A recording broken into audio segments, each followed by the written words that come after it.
la paix et la grâce sont avec nous au nom de Jésus-Christ. Regarde ton voisin, dis voisin, tu es béni. Dis voisin, tu es béni. Dis voisin, tu es béni. Mettez-vous s'il vous plaît.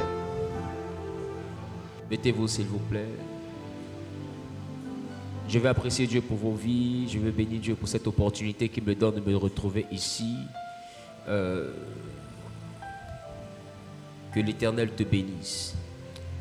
Et je te souhaite réellement de passer un excellent culte en présence de notre Dieu. Alléluia.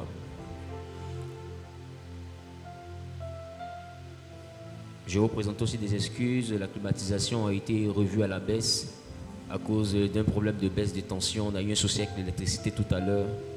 Donc, c'est ce qui nous envoie à faire le culte dans ces conditions. Mais dis à ton voisin, sois fort. Dis voisin, sois fort.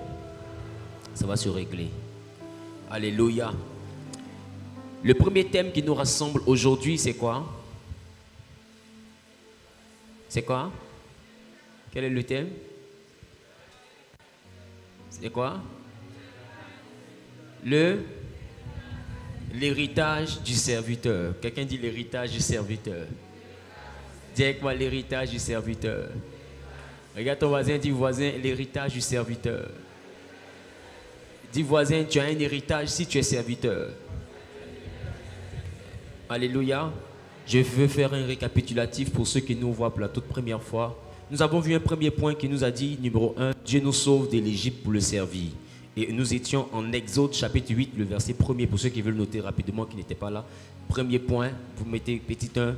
Voilà, Exode chapitre 8, le verset 1er qui dit, l'Éternel dit à Moïse, va vers Pharaon et tu lui diras, ainsi parle l'Éternel, laisse aller mon peuple afin qu'il me serve. Alléluia. Et là on a dit que Dieu nous sauve de l'Égypte dans le but de le servir. Alléluia. Et tu peux prendre aussi Exode chapitre 4, le verset 23 qui dit, je te le dis, laisse aller mon fils pour qu'il me serve. Si tu refuses de le laisser aller, voici je ferai périr ton fils, ton premier-né. Alléluia. Donc il y a des combats que Dieu mène pour nous parce qu'il veut que nous puissions aller le servir. Alléluia. Et il dit à Pharaon, si tu ne le laisses pas partir, je fais périr ton fils. Donc il y a des combats dans lesquels Dieu s'engage, pas parce qu'il veut seulement nous délivrer, mais parce qu'il veut nous utiliser. Dis à ton voisin, te délivrer, c'est pas ça. Te délivrer n'est pas la priorité. C'est utiliser qui est la priorité. Donc, il va te délivrer de tout ce qui t'empêche de le servir. Alléluia. Voilà pourquoi quand il a voulu travailler avec l'ânon, qui se rappelle de l'ânon. La Bible dit qu'il allait à Jérusalem et il y avait un ânon qui était attaché.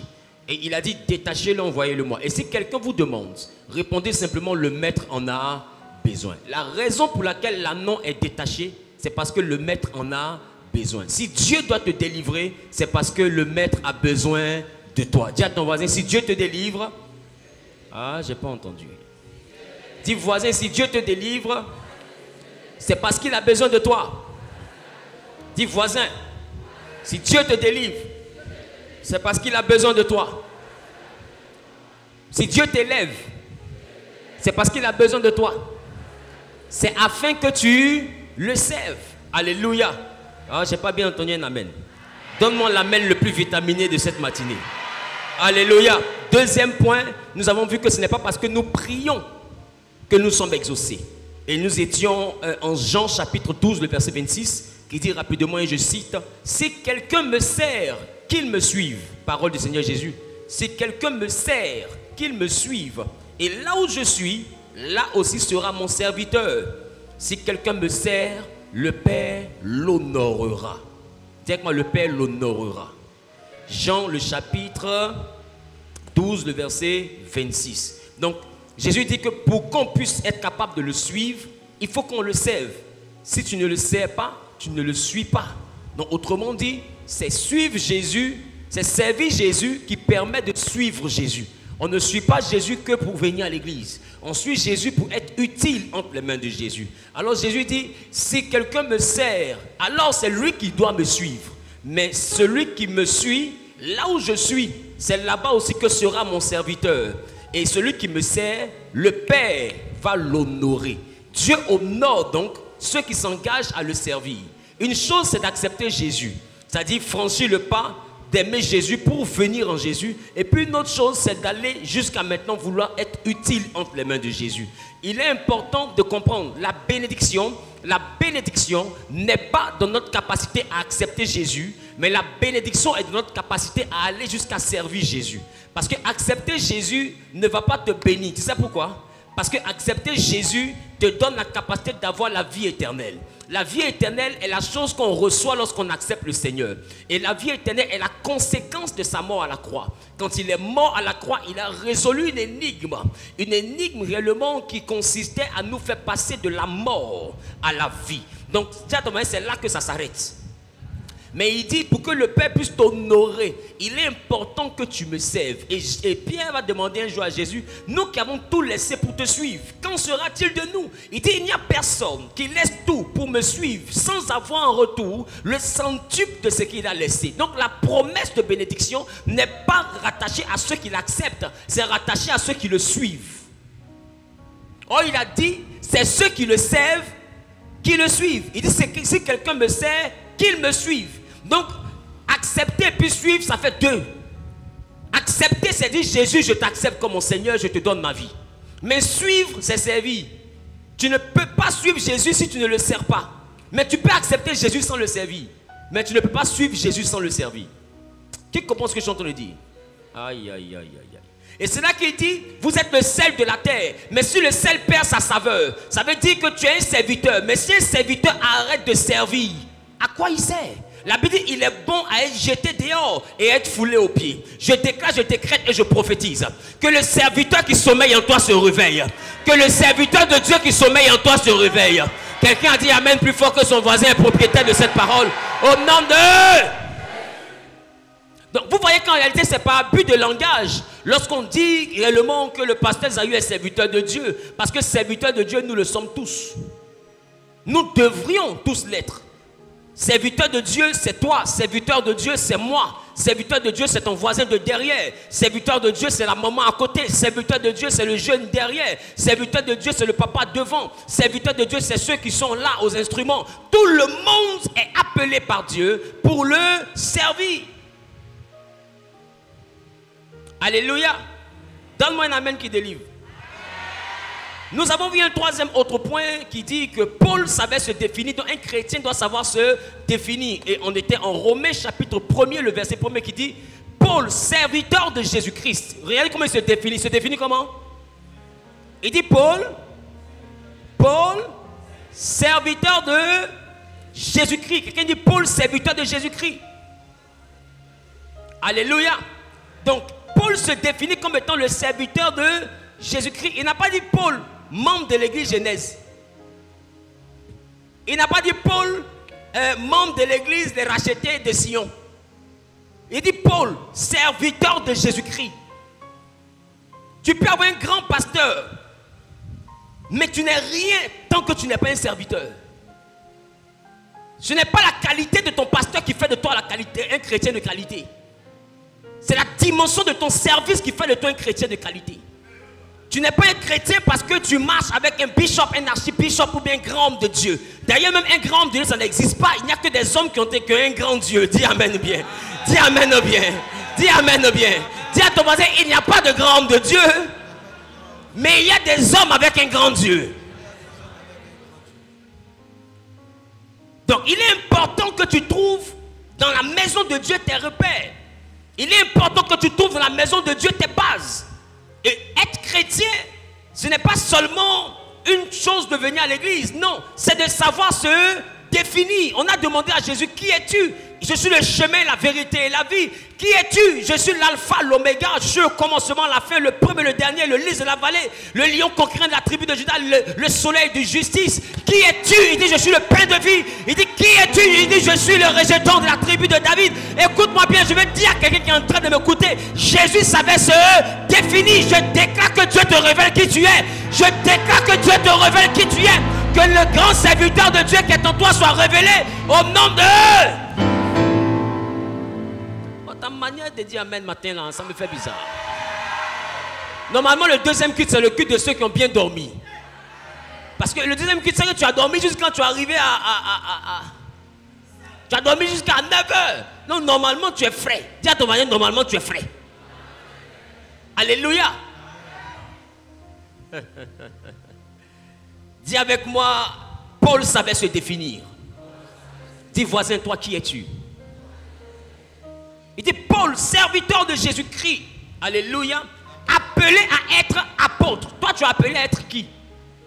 Paul dit lui il est appelé à être apôtre. Toi tu es appelé à être qui? Il y a 5 principaux ministères. Pasteur, docteur, apôtre, évangéliste et puis prophète. Ce sont les 5 principaux ministères. Mais ministère n'est pas seulement ces 5 points. Parce que les ministères sont en réalité ce que le grec appelle comment? Ce que le grec appelle diaconia. Ce qui signifie quoi? Servir. Ou bien domestique. Donc ça veut dire que dans la maison de Dieu, il y a beaucoup de domestiques. Mais il y a 5 principaux domestiques. Donc en dehors des 5 principaux domestiques, il y a beaucoup d'autres domestiques. C'est un peu comme si dans la maison d'un homme riche, il y a des principaux domestiques. C'est quoi les principaux domestiques d'une maison? Un cuisinier ou cuisinière. 2 quelqu'un qui a fait le ménage. 3 Bianderie, bon, on peut mettre dans le ménage et tout, là, lessive et ménage. Ensuite, quoi? Chauffeur. C'est que toi, tu as commencé à là, ensuite, toi, tu es un debout. Donc, chauffeur, ensuite, normalement, on se chauffe nous-mêmes. Alléluia. Donc, chauffeur, et puis après, jardinier. Mais est-ce que tout ça, est-ce que ça, c'est les principaux? Une maison tient sur quoi d'abord? Il faut quelqu'un pour préparer. C'est ça? Après ça, il faut quelqu'un pour laver les habits, nettoyer la maison. Ça, c'est les principaux. Maintenant, après, il y a les choses secondaires. Ça, c'est quand maintenant tu veux rentrer dans le luxe. Tu peux arriver à jardinier. Tu peux arriver à pisciniste. Tu peux arriver au dresseur des chiens. Sinon, quand tu n'as pas l'argent, toi, tu dis à Milou, assis. Est-ce qu'il a qu'à de dire ça soit pas? Alléluia! Qui n'a pas l'argent des dresseurs? Nous-mêmes, on le dresse. Il y a des chiens qui ont parlé baoulé parce que le patron n'a pas l'argent pour lui pour enseigner français. Le gars, il reprend son chien et dit, Milou, Plémon. Aïe. Ça, c'est quel dressage, ça. Alléluia. Directement, c'est la diversité des langues. Il y a des chiens qui ont vécu la Pentecôte. C'est-à-dire qu'ils comprennent beaucoup de langues. Alléluia. Donc, il est important de comprendre, frères et sœurs, que nous sommes dans un contexte où il te faut savoir te définir. Et nous avons vu un 4e autre point, on ne vient pas à Jésus pour être libre. C'est-à-dire, nous étions en 1 Corinthiens chapitre 7, le verset 22 qui stipule ceci. Car l'esclave qui a été appelé dans le Seigneur est un affranchi du Seigneur, de même que l'homme libre qui a été appelé au Seigneur est esclave de Christ. Donc quand on vient à l'église, ce n'est pas pour être libre, c'est pour être esclave de Christ. C'est pourquoi nous cherchons à faire la volonté de qui? Mais un homme libre, qu'est-ce qui le caractérise? Un homme libre est caractérisé par l'application de sa volonté. Je suis libre quand je fais ce que je veux. Si ce que je veux est conditionné, alors je ne suis pas libre. Si ce que je veux, je ne peux pas le faire, alors je ne suis pas libre. Je suis libre par ma capacité à faire ce que je veux. Mais aujourd'hui, est-ce que je suis libre de le taper? Est-ce que je suis libre de le blesser? Est-ce que je suis libre de le tuer? Non. Donc on n'est pas libre. Donc on ne vient pas à Jésus non plus pour être libre. On vient à Jésus pour être esclave de Christ. Ça veut dire que pour servir Christ. Dis à ton voisin, je suis là pour servir Christ. Et aujourd'hui, beaucoup, nous venons à l'église pour la mauvaise des raisons. On veut travailler, on veut voyager, on veut réussir, on veut prospérer, on veut quoi encore? On veut quoi encore? On veut se marier, on veut quoi encore? Hein? On veut enfanter, on veut quoi encore? Hein? Quelqu'un a dit voyager, on veut beaucoup d'argent, c'est ça? Dis à ton voisin, toutes ces choses-là sont bonnes, mais ce n'est pas la raison pour laquelle nous sommes en Jésus. Alléluia. Alléluia. La Bible dit nos pères ont servi des dieux. 5e point. Voilà, donc on ne peut pas avoir une adoration, une croyance sans servir. Tout ce qui est adoration est lié à la dimension de Dieu et de serviteur.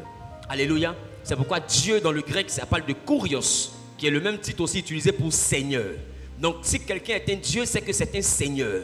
Or qui parle de Dieu va parler en réalité après de diaconia, qui parle de serviteur. Un Dieu kurios donne naissance à un serviteur diaconia. Qui comprend ce que je te le dis? Donc, tout Dieu a un diaconia. Tout kurios a un diaconia. Donc, si tes parents, ou bien si toi-même tu as une autre divinité, en réalité, tu as un kurios, donc tu représentes un diaconia. Tu ne peux pas vivre sans croyance. Tout ce en quoi tu crois est élevé en Dieu dans ta vie. Est-ce que je parle à quelqu'un? Donc, pour verset biblique, on est en Josué chapitre 24, le verset 15, qui dit, si vous ne trouvez pas bon de servir l'Éternel, choisissez aujourd'hui qui vous voulez servir, ou les dieux que servaient vos pères au-delà du fleuve, ou les dieux des Amoréens dans le pays desquels vous habitez. Moi et ma maison, nous servirons l'Éternel. Dites-moi, moi et ma maison. Bon, dis-moi et ma maison, nous servirons l'Éternel. Est-ce qu'il a dit, moi et ma maison, nous irons à l'église? Il dit, moi et ma maison, nous servirons l'Éternel. Je prie que toi et ta maison soyez capables de véritablement servir l'Éternel. Alléluia. Amen. Alléluia. Amen. Et on a fait comprendre en 6e point que celui qui est à table, normalement, est celui qui est le plus grand selon les hommes. Mais Jésus dit que lui est le plus grand, cependant, c'est lui qui est le serviteur. Et il dit, parmi vous, si quelqu'un veut être le plus grand d'entre vous, qu'il soit le serviteur de ses frères. Et on peut voir ça rapidement en Matthieu chapitre 20, le verset 26, qui dit, il n'en sera pas de même au milieu de vous, mais quiconque veut être grand parmi vous, qu'il soit votre serviteur. Alléluia.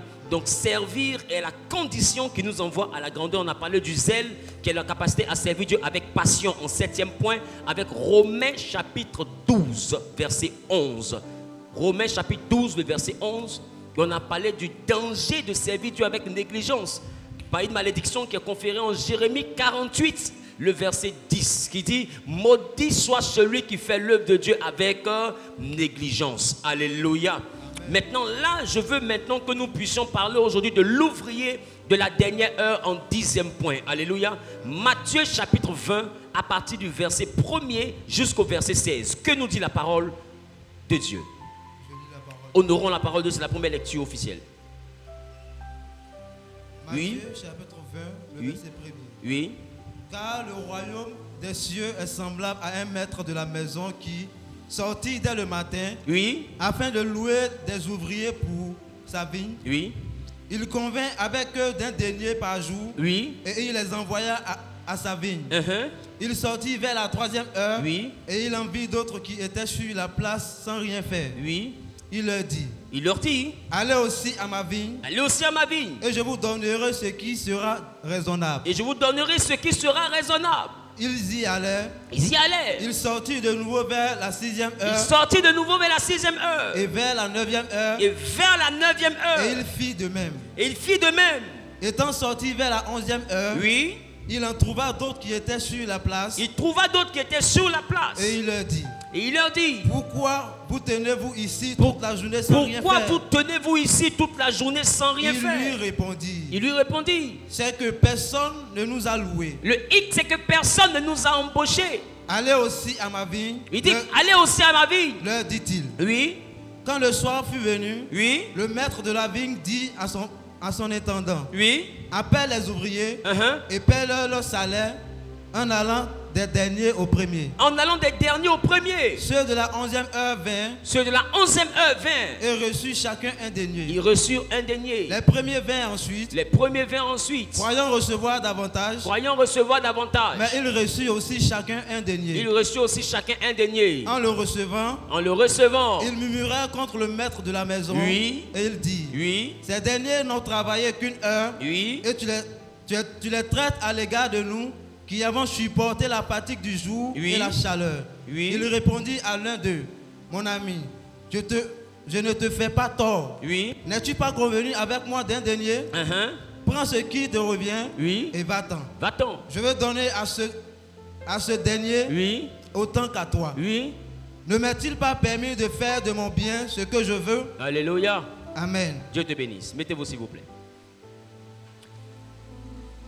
Jésus dit, le royaume des cieux est semblable à cette histoire. L'histoire d'un homme qui a sa vigne, qui a son champ et qui trouve le personnel pour travailler dans son champ. Et il a pris des gens à la première heure, 6 heures, à la troisième heure, 9 heures, à la sixième heure, midi, à la 9e heure, 15 heures, jusqu'à arriver à 17 heures, 1 heure avant la fin de la journée. Et il prend un dernier et il lui donne le même salaire. Et les gens sont choqués. Mais ce dernier, ce qui m'envoie à parler de lui, c'est sa capacité à attendre qu'on lui donne un poste. Yes. Et Jésus dit, le royaume de Dieu est comme ça. Mais quand il parle du royaume de Dieu est comme ça, il est en train de te faire comprendre qu'il est en train de dire qu'il y a des personnes qui viennent dans la maison de Dieu, mais qui ne comprennent pas que le royaume de Dieu, c'est la capacité à trouver le rôle que tu dois jouer dans le champ. Il dit, c'est comme ça le royaume. Le royaume, ce n'est pas un endroit où on vient s'asseoir à écouter. Le royaume, ce n'est pas un endroit où on vient écouter simplement quelqu'un prêcher. Le royaume, ce n'est pas un endroit où on est appelé à dire Amen. Le royaume, c'est un champ dans lequel tu attends une heure et tu cherches quel rôle tu peux jouer dans le champ. À quoi tu peux servir? À quoi tu peux être utile? Qu'est-ce que tu peux faire dans le champ de Dieu qui permettra réellement à l'œuvre d'avancer? Parce que tu comprends une chose, que ceux qui sont dans le champ, c'est eux qui ont la promesse du salaire. L'ouvrier est celui qui mérite son salaire. Donc quand tu comprends ça, que tu as besoin d'une bénédiction, alors tu cherches un rôle. Ma question, comment est-ce que tu fais pour recevoir un salaire pour un travail que tu n'as pas fait? Aujourd'hui, nous voulons tous avoir un salaire. On veut prospérer, on veut réussir, on veut évoluer, on veut aller à un autre niveau de notre vie, on veut vivre des choses extraordinaires, mais beaucoup de personnes veulent tout de Dieu, mais ne veulent rien donner à Dieu. Et quand je parle de rien donner à Dieu, je ne parle pas de ta dîme, je ne parle pas de ton offrande, je ne parle pas de tout ce que tu donnes de financier. Ce que tu donnes de financier n'a aucune valeur face à ce que je te le dis. La Bible dit d'offrir votre corps comme un sacrifice vivant, saint et agréable, ce qui sera de votre part un culte raisonnable. Donc ça veut dire que le culte raisonnable ne se fait pas avec l'argent. Le culte raisonnable se fait avec ta vie. Yes. Vérité. Demande à ton voisin. Est-ce que tu attends qu'on te donne un poste? Quel rôle tu veux jouer dans le champ? Il dit le royaume est semblable à ça. Et il donne une histoire. Et normalement, quelqu'un qui n'a pas été embauché à 6 heures, il va attendre jusqu'à 9 heures. Il n'est pas embauché à 9 heures, il attend jusqu'à midi. Il n'est pas embauché à midi, il attend jusqu'à 15 heures. Mais quand on arrive à 15 heures, logiquement, il doit se dire quoi? La journée est déjà finie. Je vais venir demain. Mais quand il attend qu'à 18 heures, c'est par rapport à quoi? Mon ami, 18 heures, à 15 heures, le travail finit à 18 heures, on t'embauche à 15 heures, ou bien on t'embauche à 16 heures ou 17 heures, c'est pour travailler quoi? Mais cependant, il est resté. Ça veut dire que le royaume des cieux, c'est un peu comme celui ou celle qui a compris que nous venons à l'église en attendant que l'Éternel nous donne un poste. En attendant qu'on trouve la raison pour laquelle il nous a appelés. Parce qu'il dit il y a beaucoup d'appelés, mais il y a peu d'élus. C'est qui les appelés? C'est nous tous. Mais c'est qui les élus? C'est ceux qui ont trouvé leur poste. Yes. Donc aussi longtemps que tu viens simplement, tu es un appelé, parce qu'il dit que personne ne peut venir à lui. Si lui, Dieu, il ne l'a pas. Si lui, Dieu, il ne l'a pas. Donc quand tu viens, c'est qu'il t'a. Mais quand tu trouves ton poste, c'est que tu es un. Donc il y a eu beaucoup d'appelés pour la vigne. Mais il y a eu peu d'élus. Et le monsieur est assis là au milieu des appelés. Et devant lui, on a élu une personne. On a élu une autre personne. Jusqu'à 15 heures, on ne fait qu'élire. Et il est là, il ne se décourage pas. Et à 17 heures, on ressort. Et puis toi, tu n'as pas travaillé. Il dit, mais il n'y a personne qui m'a sélectionné. C'est-à-dire que je n'ai pas été élu. On lui dit, entre. Et il a eu le même salaire. À la fin de la journée, il est reparti avec quelque chose dans sa bourse. Je veux te faire comprendre que la bénédiction pour laquelle tu jeûnes, elle existe dans ta vie qu'à une seule condition, qui est la condition de servir Dieu. Pas se servir de Dieu. Parce que beaucoup parmi nous aujourd'hui, nous venons à l'église pour ce que Dieu peut faire pour nous. Nous venons à l'église pour ce que Dieu peut nous apporter. Je vais à l'église parce que chez moi il y a une malédiction, personne ne travaille. Dieu peut m'aider à travailler. Ou bien mes grossesses ne restent pas. Dieu va m'aider à avoir un enfant. Ou bien quoi encore? Mes affaires ne marchent pas. Je sens une malédiction. Quoi encore? On me poursuit la nuit. Quoi d'autre? J'ai demandé visa 8 fois. On m'a refusé. Quoi d'autre? Vous connaissez vos histoires. J'ai goumé. Je reste pas avec un homme ou une femme. Reste pas avec moi. Il y a quoi encore? Mon mari ne dort plus à la maison. Quoi encore? Ma femme m'a trompé. Quoi encore? Donnez vos histoires là. Mes enfants sont malades. Mes cheveux ne poussent plus. Bon, vos sujets là que vous connaissez. Alléluia. Amen. Donc, beaucoup viennent à l'église pour une raison, mais qui n'est pas forcément la bonne raison. Toi, pourquoi viens-tu à l'église? Ce que tu recherches est rattaché à ce que tu fais. Ce que tu recherches est rattaché à ce que tu fais. Et il dit le royaume c'est ça. C'est-à-dire que aussi longtemps que le monsieur était là sans rien faire, il n'allait pas avoir de salaire. Et il dit c'est ça le royaume. Non, ne vous y trompez pas. Le royaume ce n'est pas une affaire de jeûner. Non, je jeûne. Mais quand tu jeûnes pour qui? Tu jeûnes pour toi. Tu jeûnes pour tes sujets de prière. Tu jeûnes pour ta vie. Tu jeûnes parce que tu veux guérir. Tu jeûnes parce que tu veux te marier. En quoi ton jeûne rend service à Dieu? Non, j'ai pris beaucoup, je ne vois pas, mais tu pries pour qui? Pour poursuivre les sorciers, les démons t'attaquent la nuit. C'est eux que tu... C'est une réplique, vous vous battez, mais votre parole en quoi ça concerne Dieu? Seigneur, fais quelque chose de m'a chassé, je dors dehors. Mais si tu dors dehors, c'est Dieu qui dort dehors. Et c'est là qu'en Malachie, quand ils sont revenus, la ville était détruite et le temple était détruit. Et la Bible dit, chacun courait pour aller construire sa maison. Et puis Dieu dit, vous allez construire votre maison pendant que moi, ma maison est abandonnée. Alors il dit, pour construire ma maison, ramenez les dîmes et les offrandes et bâtissez ma maison. Et vous verrez, si je n'ouvre pas pour vous les excuses des cieux, il dit, mettez-moi à l'épreuve. Parce que Dieu sait qu'à un moment donné, chacun lutte pour sa maison. Si nous sommes ici, c'est pour lutter pour notre vie. Parce que tu sais que chez vous, là-bas, vous n'atteignez pas 50 ans. Donc quand tu vois que tu as 48 ans, tu commences à prier. Tu connais votre affaire de AVC. Tu connais votre affaire de prostate chez vous là-bas. Tu sais comment les hommes meurent d'accidents bizarrement. Tu connais votre affaire de poison. En réalité, tu n'es pas en train de vouloir aimer Dieu. Tu es en train de fuir un problème. Et tu veux te servir de Dieu comme un bouclier. Maintenant, Dieu te dit, pour que tu puisses te servir de moi comme un bouclier, il faut souscrire à mon assurance. Mon ami, comment est-ce que je fais pour t'assurer si tu ne souscris pas? Et comment je te reconnais pour te protéger, pour te dédommager si tu ne cotises pas? Ça sert à quoi? Dieu ne peut pas venir s'investir dans ta vie si tu n'es pas inscrit dans sa direction des ressources humaines. Il dit c'est l'ouvrier, mais qui est l'ouvrier? C'est celui qu'on a embauché. Qui en a embauché? C'est celui avec qui on a un contrat. Avec qui on a un contrat? C'est celui avec qui on a une alliance. Donc servir Dieu, c'est une alliance. Une alliance qu'on peut revendiquer. Une alliance qu'on peut présenter. Je peux dire à Dieu, Seigneur, souviens-toi. Souviens-toi de ce que je fais pour toi. Mais dans ta main, il y a quoi comme dossier? Dieu doit se souvenir de quoi? Un homme s'appelait Ézéchias. Il avait servi Dieu. Et un jour, on lui annonce que tu vas mourir.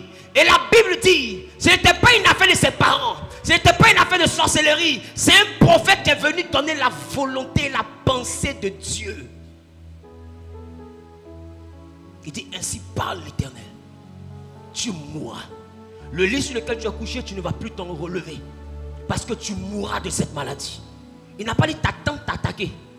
Il dit, ainsi parle qui? L'Éternel. La Bible dit, Ézéchias s'est tourné contre le mur.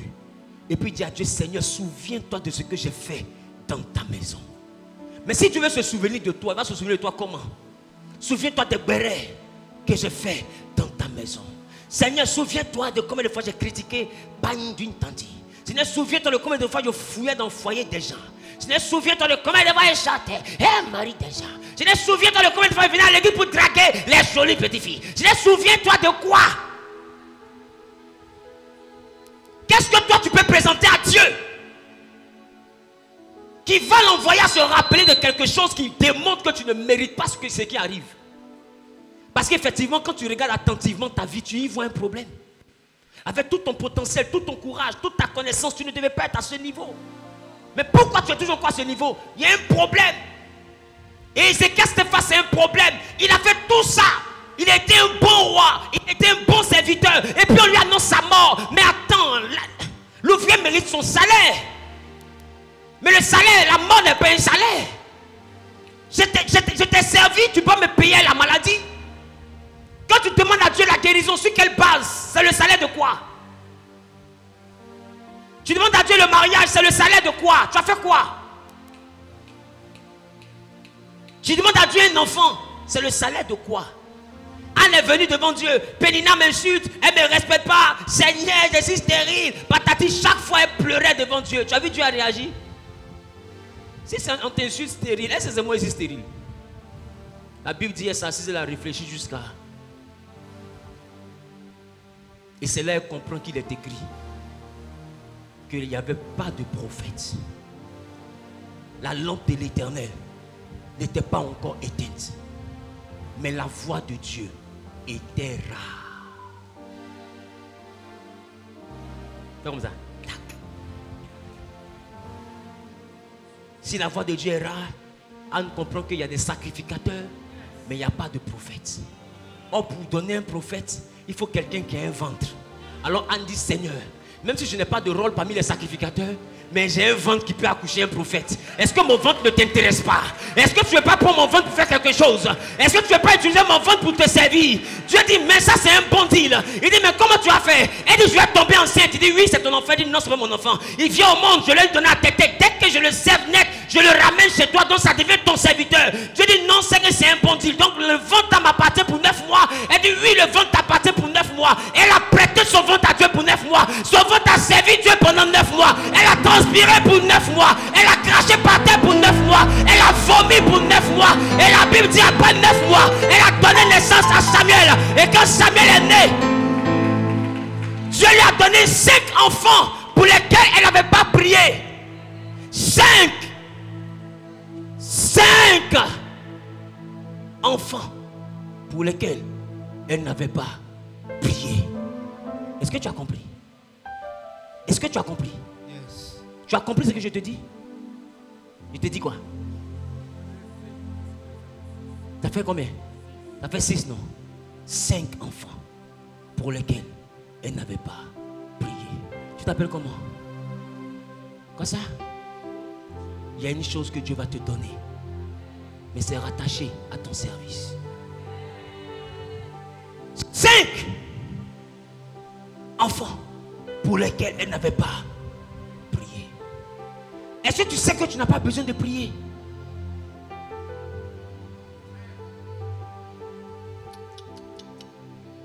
Dieu ne te bénit pas parce que tu pries.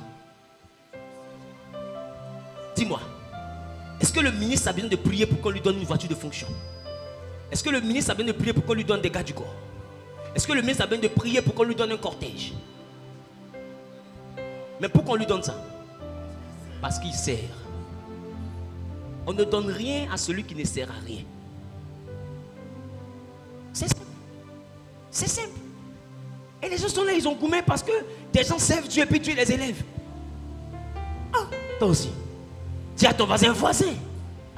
Ta manière de parler là est un peu bizarre. Dis voisin. Il te faut servir Dieu. Jean le chapitre 21, le verset 15 nous dit quoi? Jean chapitre 21, verset 15. Oui. Après qu'ils eurent mangé. Après qu'ils eurent mangé. Jésus dit à Simon Pierre. Jésus dit à Simon Pierre. Simon fils de Jonas. Simon fils de Jonas. M'aimes-tu que ne m'aiment ceux-ci? Plus que ne m'aiment ceux-ci. Il lui répondit. Oui Seigneur. Oui Seigneur. Tu sais que je t'aime. Tu sais que je t'aime. Jésus lui dit. Oui. Paie mes agneaux. Paie mes agneaux. Au verset 16. Oui. Il lui dit une seconde fois. Il lui dit une seconde fois. Simon fils de Jonas. Simon fils de Jonas. M'aimes-tu? M'aimes-tu? Pierre lui répondit. Pierre répond. Oui Seigneur. Oui Seigneur. Tu sais que je t'aime. Tu sais que je t'aime. Jésus lui dit. Il lui dit. Paie mes brebis. Paie mes brebis. Il lui dit pour la troisième fois. La troisième fois, il lui dit. Simon, fils de Jonas. Simon, fils de Jonas. M'aimes-tu? M'aimes-tu? Pierre fut attristé de ce qu'il lui avait dit pour la troisième fois. Pierre est triste parce que ça fait 3 fois qu'on lui demande. M'aimes-tu? M'aimes-tu? Et il lui répondit. Et il répond. Seigneur, tu sais toutes choses. Toi tu sais toutes choses. Tu sais que je t'aime. Tu sais que je t'aime. Jésus lui dit. Oui. Paie mes brebis. Paie mes brebis. Mes brebis. Dis avec moi, Gildas, m'aimes-tu? Dis avec moi, Gildas, m'aimes-tu? Dis, Gildas, aimes-tu Dieu? Aimes-tu Dieu? Alors fais son œuvre. Fais son œuvre. Fais son œuvre. Fais son œuvre. Quelqu'un est en train de me demander qui est Gildas. Est-ce que Gildas n'est pas ici? Est-ce que Gildas est ici? Est-ce que Gildas est ici? Est-ce que Gildas est ici? Lève-toi. Je t'ai demandé tout à l'heure. Et tu m'as répondu quoi? Quoi ça? Oui? Go Virgile. Mais Gildas c'est mon surnom. Et c'est ton surnom. Viens comme ça. C'est comme ça on t'appelle depuis l'enfance. Ok. Mais je t'ai dit quoi après ça? On dit que Dieu fait quelque chose avec moi. Dieu a fait quelque chose avec toi, mais toi, tu dois le servir. Tu me comprends? Ça là, tu portes ça depuis quand? Vers 2017 là-bas? C'est ça? Vers 2017 là-bas? 2017. 2017 que tu t'es marié? Exactement. Et aujourd'hui ton cœur a mal? Très. Parce qu'il n'y a pas d'enfant. Très. Il dit, c'est moi. Ok? T'inquiète pas. Moi, j'ai prié pour quelqu'un qui n'avait pas trompe. Trompe est venu et puis garçon est né. Tu es prophète. Ah oui, oui. Tu es prophète. Mais sauf que le ciel ne fait pas publicité. C'est qu'une magie qui va à la télé. Sers Dieu. Ok? C'est bon? Amen. Tu faisais quoi à Kinshasa? Arrête de t'étonner, fais vite, notre culte finit tout à l'heure. La mission, j'étais missionnaire de l'église de Jésus-Christ de l'église. Tu étais missionnaire de ton assemblée? Oui. À Kinshasa? Oui. Ok. Mais à Irie, il y a qui là-bas?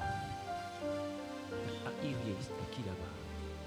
À Irie, il y a qui là-bas? Je suis à Irie. Je suis venu ici. Point boulot. Quoi, dans la communication? Ou bien quoi? Communication audiovisuelle. Communication audiovisuelle, infographie et tout, c'est ça?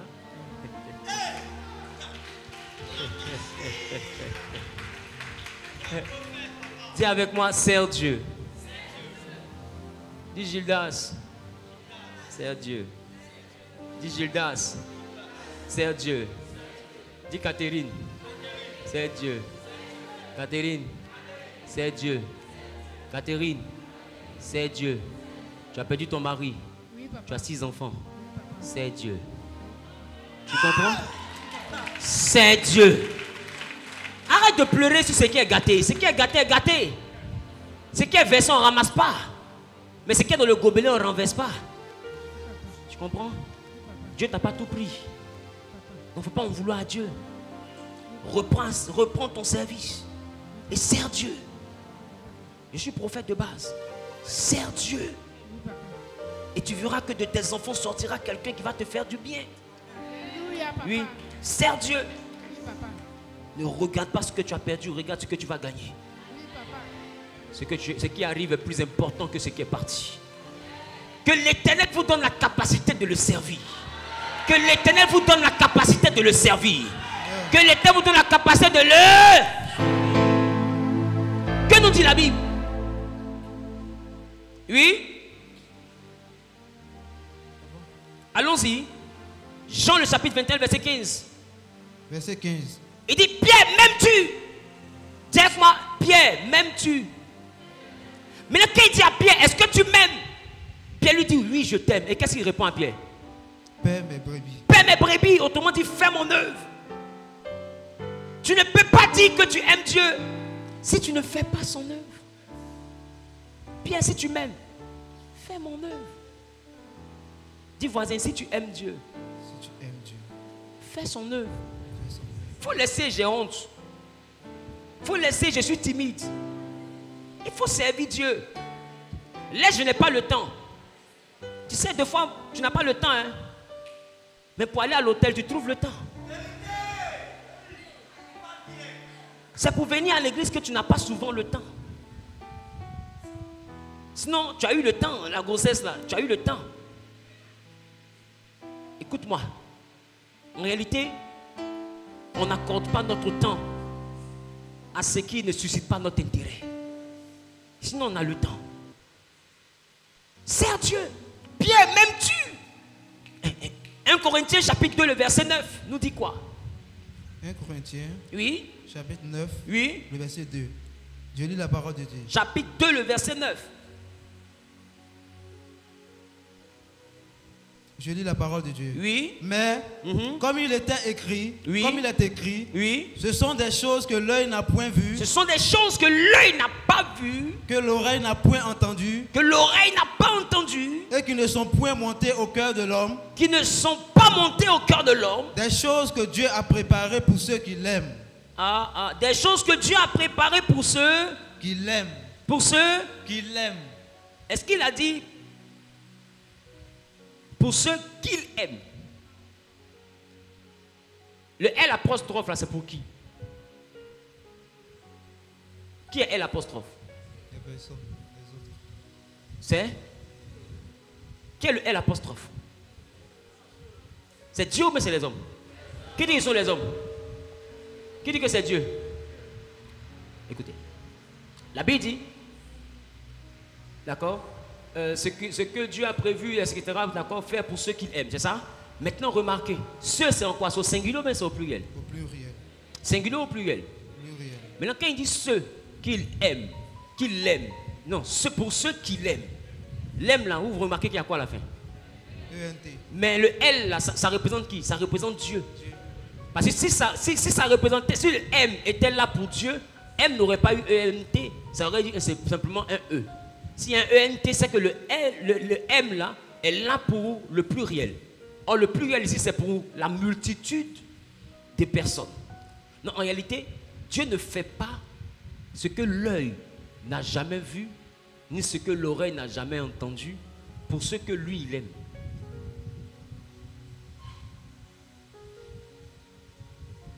Il le fait pour ceux qui l'aiment. Pas ceux que lui, il aime. Donc ce n'est pas parce que Dieu t'aime qu'il va te faire voir ce que l'œil n'a jamais vu. Ou bien il va te faire voir ce que l'oreille n'a jamais entendu. Ce n'est pas biblique. Ce qui est biblique, la condition pour qu'il te donne ce que l'œil n'a jamais vu, c'est que ce soit toi qui l'aimes. Pas lui. C'est toi qui dois l'aimer.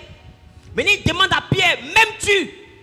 Parce que, écoute-moi bien, c'est à lui de définir comment il veut que tu l'aimes. Parce que tu peux mal aimer ton mari.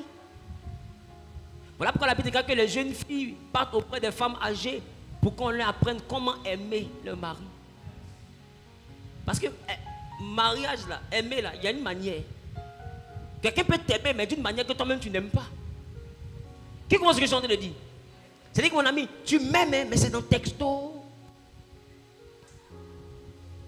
C'est dans bébé, bébé, bébé. Bon, il m'aime. Mais c'est la façon dont il m'aime là. C'est ça que moi-même je n'ai pas aimé. Sinon, il m'aime. Papa, dans 2 minutes. Qui comprend ce que je suis en train de dire? Amen. Sinon, il m'aime. Mais la manière il m'aime là, j'aime pas. Il m'aime. Ça fait qu'il est jaloux et il me frappe. Est-ce que la manière d'aimer là me plaît? Mais s'il ne t'aime pas, pourquoi il sera jaloux? C'est la manière d'aimer là. La Bible dit ce qu'il a prévu faire pour ceux qui arrivent à lui l'aimer. Quand lui il a réussi à t'aimer, il t'a donné son fils. Maintenant il dit il a fait le premier pas Pour faire le deuxième pas, il veut que toi maintenant tu lui montres que tu l'aimes. Donc lui, son premier pas, c'est de donner son fils. Mais il attend le retour de l'ascenseur. Mon ami, je te dis je t'aime, tu ne me réponds pas toi aussi. J'ai fait le pas, j'ai pris ton numéro. J'ai fait le pas, j'ai t'invité ma chérie au restaurant. Mais j'attends ce que tu fasses le pas. C'est que tu me demandes est-ce que je suis bien rentré. Est-ce que j'ai bien dormi. Quand elle commence à faire ça, ça veut dire que ce que tu as fait comme pas là, il y a un retour. Qui commence ce genre de le dire. Mais quand il n'y a pas de retour, est-ce que tu vas continuer? Tu as envoyé collier, on ne t'a pas appelé, on te dit merci. Tu as envoyé rose. On a pu donner au mouton de Tabaski. Tu as envoyé quoi? Tu as envoyé manger. Elle a mangé la rôtie crue, elle allait dormir. Tout ce que tu fais là, il n'y a pas de retour. Est-ce que tu vas continuer avec? Jamais. Donc Dieu dit, lui il a tant aimé le monde qu'il a donné son fils. Dès qu'il a fait le premier pas. Maintenant il dit, le deuxième pas là, c'est que lui veut te donner, parce qu'il t'aime. Il veut te donner ce que l'œil n'a jamais vu. Ce que l'oreille n'a jamais entendu. Il veut faire quelque chose que dans ta famille, personne n'a jamais vu. Dans ta génération, personne n'a jamais vu. Mais il dit la condition, c'est que lui t'aime. Lui seulement, il est sûr qu'il t'aime. C'est un peu comme un homme qui est riche. Et puis il te dit, ma chérie, je vais te marier. Et il te fait le premier pas. Et puis il te dit, je vais faire de toi une puissante femme d'affaires. Je vais faire de toi une femme qui a 2 avions. Mais écoute-moi, il ne va pas le faire si tu es sa cousine. La condition pour qu'il fasse de toi cette grande femme-là, c'est que tu lui montres que tu l'aimes et que tu fais ta vie à lui. Sinon, il te laisse au carrefour tes problèmes et tes démons. Je parle à quelqu'un. Amen. Et c'est comme ça, beaucoup ont vu des gens qui étaient puissants, mais ils ne t'ont pas aidé. Pourquoi? Parce qu'ils ont fait le pas. Il n'y a pas eu le retour, parce que tu ne les aimes pas. Je parle à quelqu'un. Et Dieu dit, pour que toi tu puisses avoir le retour, il a besoin que tu l'aimes. Parce que lui t'a déjà montré que lui, il t'aime. Il ne veut pas rentrer dans une relation maso. Où c'est lui ceux qui aiment, ça ne finit pas. Il veut t'aimer. Et puis être aimé. Dieu a besoin d'amour. Il veut t'aimer. Et il veut se sentir aimé. Donc lui, il t'aime, il te donne son fils. Maintenant, il voit ce que toi tu l'aimes, tu lui donnes ta vie. Maintenant, Jésus explique comment lui veut que Pierre puisse l'aimer. Pierre, m'aimes-tu? Pierre dit, je t'aime. Tu sais pourquoi je t'aime? Mais si je ne t'aime pas, je ne veux pas couper l'oreille de quelqu'un pour toi. Donc je t'aime. Mais est-ce que c'est comme ça que Jésus veut qu'on l'aime?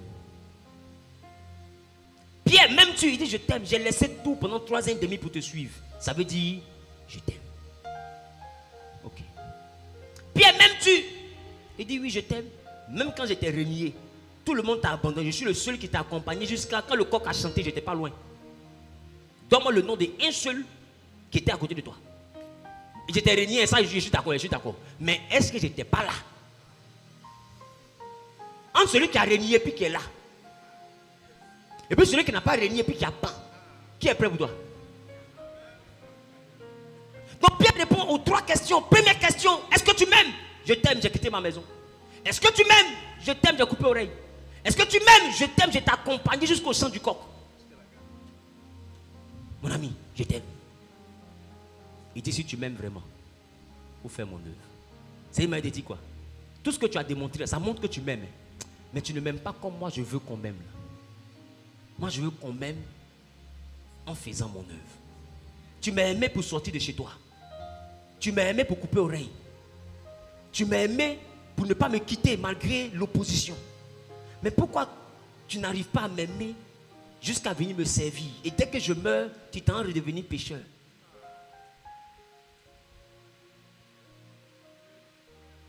Pourquoi tu n'arrives pas à aimer Jésus au-delà du culte? Quand l'église finit, pourquoi tu ne l'aimes pas jusqu'à le servir même après le culte? Ton amour se limite à l'église. Ton amour se limite au dimanche matin. Dimanche matin, je me sape bien, je viens glisser sur les carreaux d'autrui.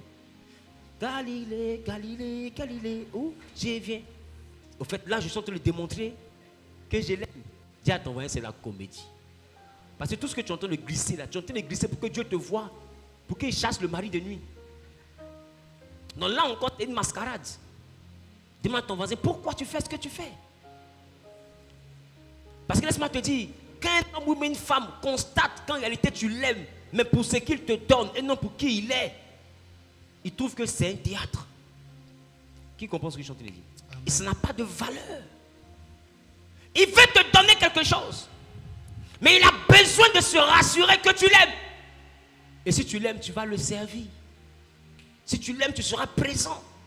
Si tu l'aimes, tu seras utile. Si tu l'aimes, tu vas t'engager. Et il dit, Pierre, m'aimes-tu? Et si tu m'aimes, c'est alors que je vais envoyer dans ta vie ce que l'œil n'a jamais vu dans ta famille. Si ta famille n'a jamais vu de milliardaire, je vais envoyer un milliardaire, ça sera toi. Si dans leur cœur, ils n'ont jamais pensé à un projet ou à une dimension, j'ai dit, je vais envoyer cette dimension à exister, ça va venir par toi. Mais je vais me rassurer d'abord que tu m'aimes. Dis avec moi, c'est donnant. Maintenant, ma question, est-ce que tu aimes Dieu? Qui aime Dieu ici? Si tu l'aimes, il faut le servir. Quelqu'un m'a dit, comment? Je ne suis pas appelé à être pasteur. Mais servir Dieu, ce n'est pas l'affaire des pasteurs. Il dit, il y a 5 principaux ministères. C'est qu'il y a des ministères secondaires. Regarde lui qui est là. C'est un ministère. Qui m'a vu au travers des réseaux sociaux? Qui me suit sur TikTok, sur YouTube, sur Facebook? Maintenant, est-ce que vous savez que ce n'est pas moi qui suis arrivé là-bas? C'est celui-là qui m'a mis dedans ici. Il y a un autre là-bas. Quand il m'a mis dedans ici, là, dans la caméra ici, le fil a pris sa lancée chez un autre là-bas. Lui, il a dit, je l'ai. Et il a pris, il a nettoyé.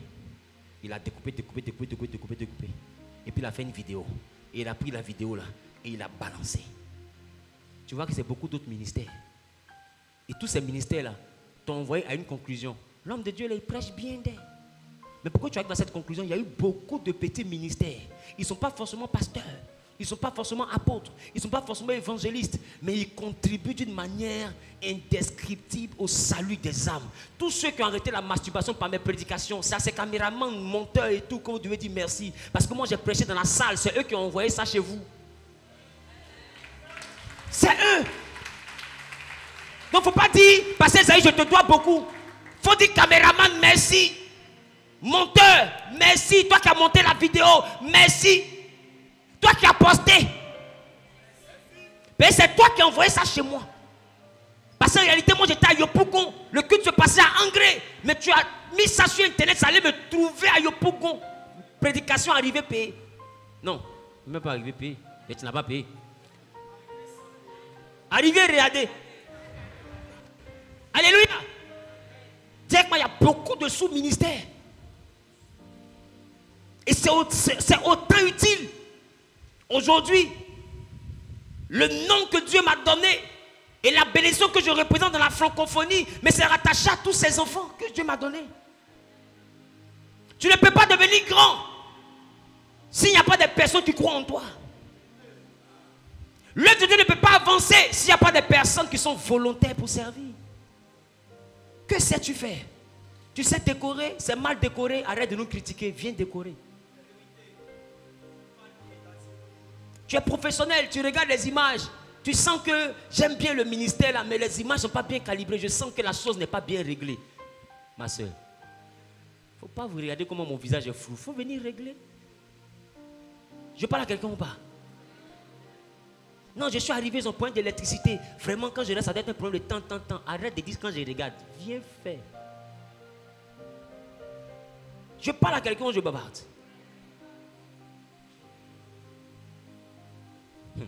Alléluia. Amen. Vérité. Dis à ton voisin, viens faire. Viens faire. Alors je vais prier pour des hommes et pour des femmes. Il y a des églises où on te dira, il y a des enveloppes. Qui veut donner 1 million?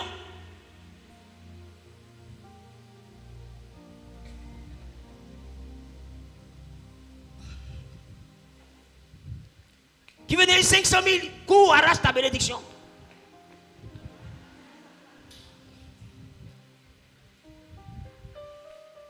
« 200 000.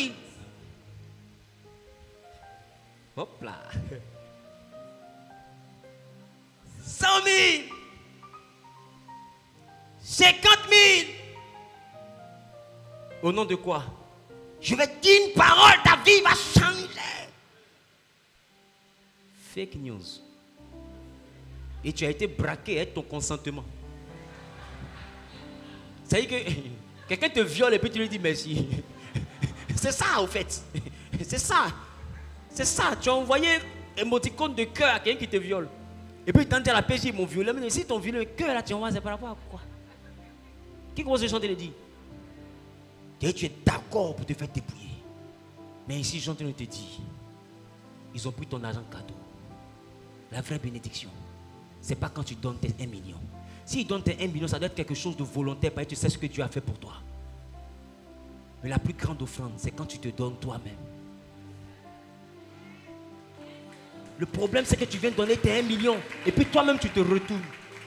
Mais Dieu, là, il dit, l'argent que tu lui as donné, là, ça lui appartient. Il dit, à moi, l'or et l'argent. Donc, tu ne peux pas lui donner l'argent que lui n'a pas vu. Mais la chose qui ne lui appartient pas jusqu'à ce que tu meurs, c'est ta vie. Ta vie ne lui appartient pas. Ta vie lui appartient quand tu meurs. Voilà pourquoi quand tu meurs, ton esprit retourne à lui. Mais tant que ton esprit est en toi, ça ne lui appartient pas. Tu ne peux pas aller chez féticheur, tu ne peux pas aller boire, tu ne peux pas aller te prostituer, tu ne peux pas faire ce que tu veux. Il ne te demandera pas de compte. Voilà pourquoi le jugement dernier, c'est après la mort. C'est quand ça revient à lui qu'il te demande des comptes. Son temps que ça y est, toi, il ne te demande rien. Alors la seule chose qu'il te donne sans te demander des comptes, c'est ta vie. Et la chose qui a plus de valeur pour toi, ce ne sont pas tes pieds. Parce que tu vas pouvoir avoir des colliers en diamant. S'il y a un pistolet qui est braqué sur ta tête, tu es prêt à enlever pour vivre. Tu vas pouvoir avoir des milliards si la maison brûle. Tu es prêt à courir, laisser le sac de milliards dans le sous-sol. Tu ne peux pas descendre et penser à tes milliards en pensant à ta vie. Entre les deux, tu vas choisir une chose, ça s'appelle ma vie. Alors Dieu te dit, donne ce qui a de la valeur. Et toi, tu regardes dans ton compte bancaire. Mais ce qui a de la valeur n'est pas dans le compte. Parce que si la maison brûle, ce n'est pas dans le compte. Ce n'est pas le compte que tu as sauvé, c'est toi que tu as sauvé. Donc, qu'est-ce qui a de la valeur? Donc, c'est toi que tu dois donner. Voilà pourquoi la Bible dit, je vous exhorte donc à offrir votre corps comme un sacrifice vivant, sain et agréable à l'Éternel, ce qui sera de votre part un culte raisonnable. Le culte raisonnable n'est pas un culte financier ni pécunier. Le culte raisonnable est un culte où toi-même tu te donnes. Dis voisin, on dirait c'est moi l'offrande. Voilà pourquoi le père de la foi, Dieu ne lui a pas demandé une offrande de monnaie. Il lui a demandé l'offrande d'homme, d'homme Isaac. Parce que la vraie offrande, ce n'est pas la vraie offrande, c'est toi. Est-ce que quelqu'un est prêt à se donner? Ah, tu vas t'offrir. Hein? Moi, je suis de ceux qui ont dit, pour ne pas dire je suis celui qui a dit, que l'âme est une monnaie d'échange. Tu ne peux pas avoir ton âme en main et puis réussir. Il te faut vendre. Mais il y a deux acheteurs. Il y a Jésus. Et puis il y a Satan. Les deux acheteurs là. Il y a un qui il achète. Tes enfants finissent mongoliens. Stériles. Toi-même tu finis fou de fois mort d'un accident bizarre. Et personne ne se marie, personne ne voit. Et puis un autre qui il achète. Toi-même il te bénit. Tu dors en paix. Il n'y a pas Cobra qui te poursuit. Il n'y a pas Marie Denis qui te peinture. Quand tu te veux vendre ton âme, toi et tes enfants, vous êtes bénis à perpétuité. Vous êtes frais, vous sentez bon, vous êtes à l'aise. Il n'y a pas à faire le dire votre maison est hantée. Vous dormez, vous rêvez en paix parce que l'Éternel est votre bannière. Maintenant ma question, entre les deux là, tu veux vendre ton âme à qui? Dis voisin, c'est moi l'offrande. Maintenant ma question, quand tu fais ton offrande ici, est-ce que ce qu'on fait avec ça t'intéresse?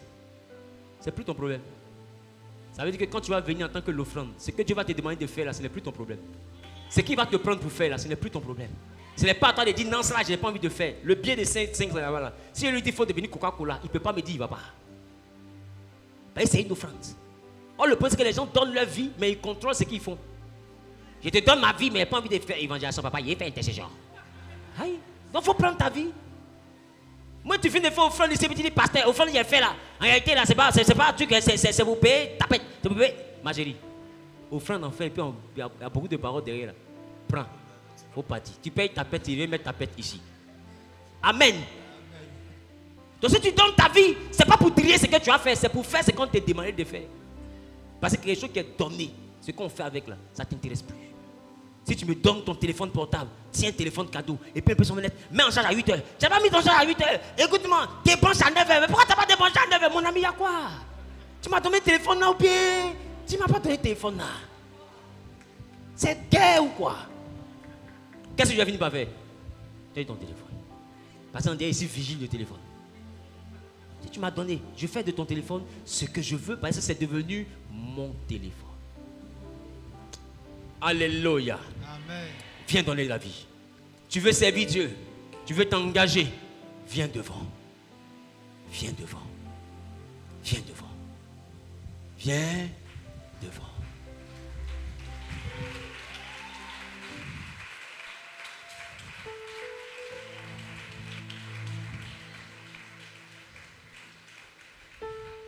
Oh là là, dis à ton voisin, c'est merveilleux.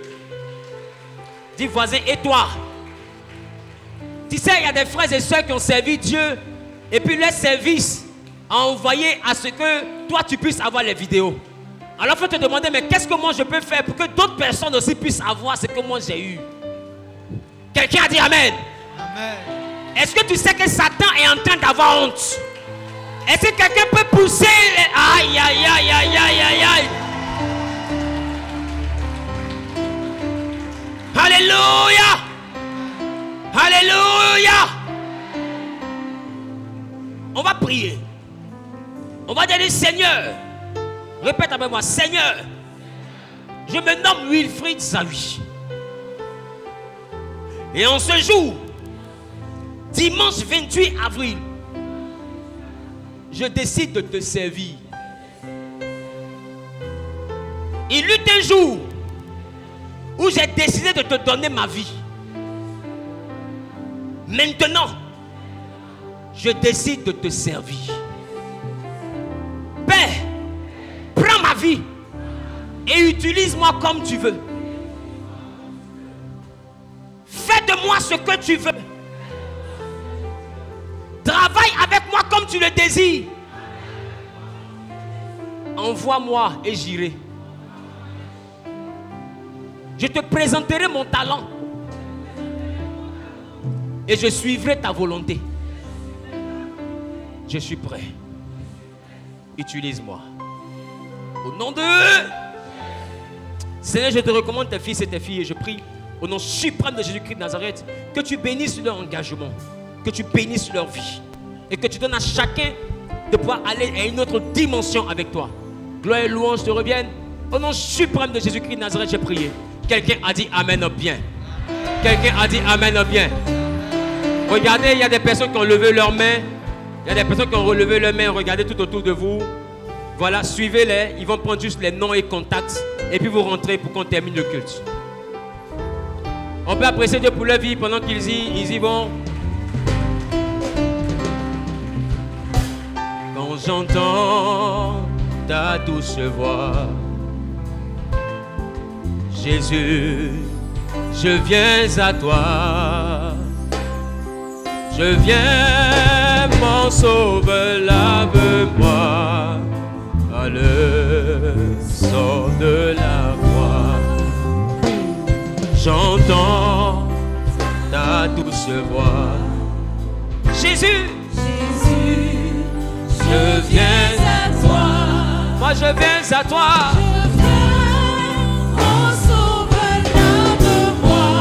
Le sang de la croix. Jésus, roi des rois. Jésus, roi des rois. Il mourut pour moi. Il mourut pour moi. Je le sais. Avec toi. Avec toi. Avec toi sous la croix. Jésus, roi des rois. Je veux mourir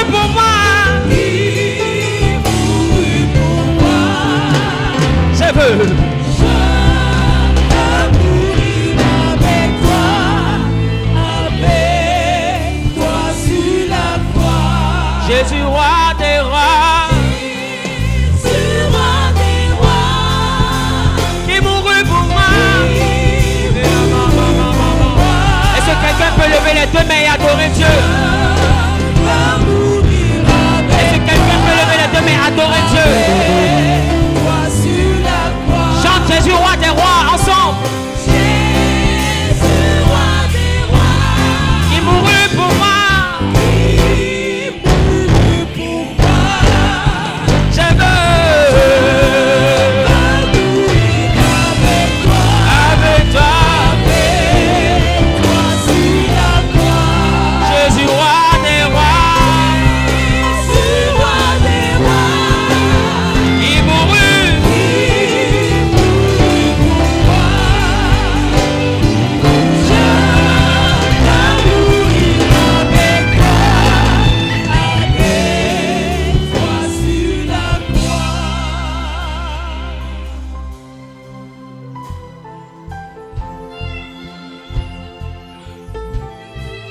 Est-ce que quelqu'un peut commencer à prier pour inviter dans ta vie une autre dimension de la présence de Dieu?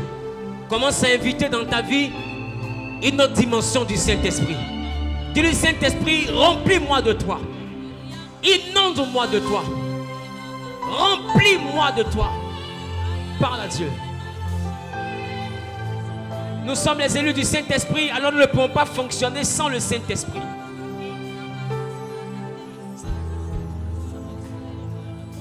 Ça va être...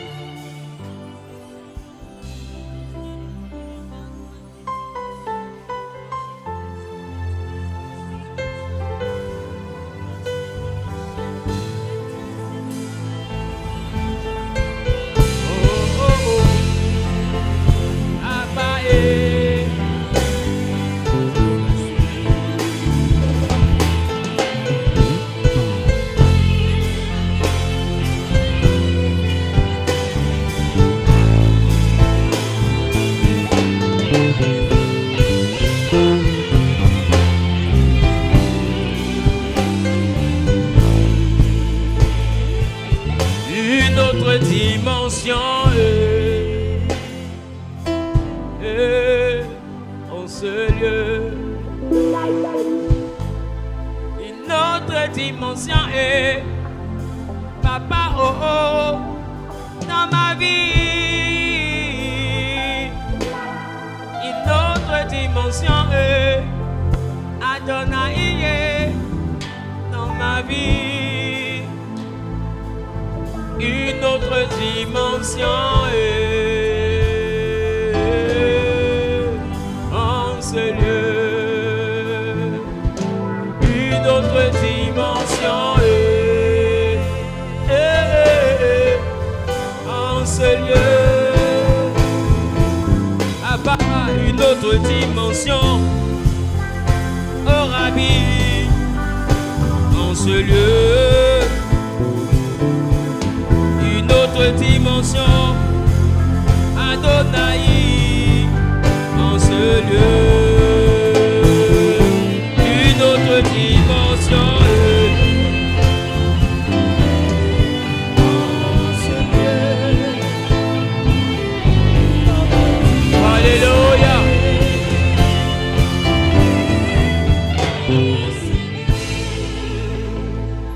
Alléluia. Donnez nos offrandes d'acclamation à Jésus.